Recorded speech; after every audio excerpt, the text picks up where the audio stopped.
A teenager and his pickup truck had to be fished out of the Miami-Erie Canal in Delphos this afternoon.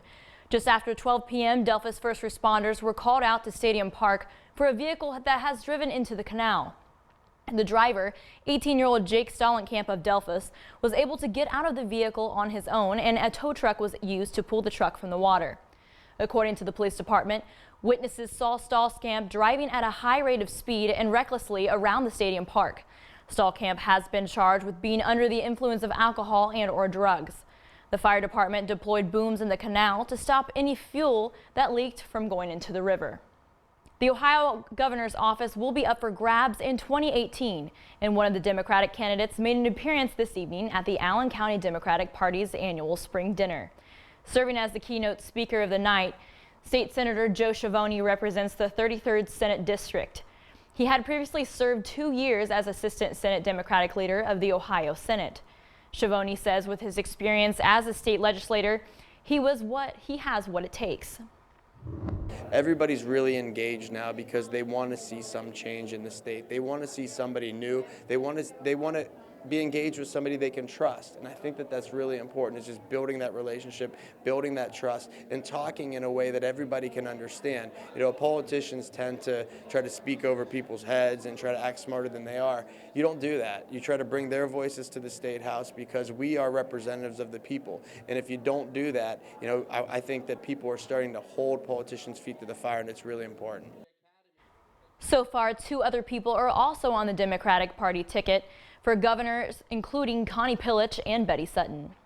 Now is not the time for change, but instead for steady, proven leadership. That was the sentiment today as Lima area workers and union leaders announced their united endorsement of Lima Mayor Berger and his re-election campaign. Representatives from the United Auto Workers, the International Union of Painters and Allied Trades, the Ohio Building and Construction Trades Council spoke on how Berger is committed to the working people, citing that his leadership has saved thousands of jobs, not just in Lima, but the region. Union officials say the vote to support Berger was an unprecedented unanimous vote. Usually doesn't. You know, you don't have this big of support, but you know, with him you do. I mean, he's a great man. He's got a great moral compass.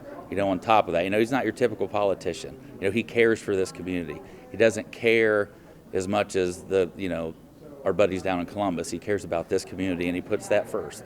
The UAW knows that Mayor Berger is a supporter of the labor movement. Not only that, we also know that community is important. So anytime we can have someone in office who understands the importance of using the voice of the community as a compass, we always want to support that. Union officials went on to say Berger has been a leading force in area task force that have brought people from both sides of the table together.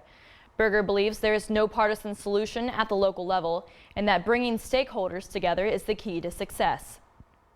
Coming up next, your closing stock numbers and oil prices, plus in other business news. Well, if you think Americans would rather splurge on themselves than on their pets, then you're barking up the wrong tree. I'm David Asman with the Fox Business Network. More coming up.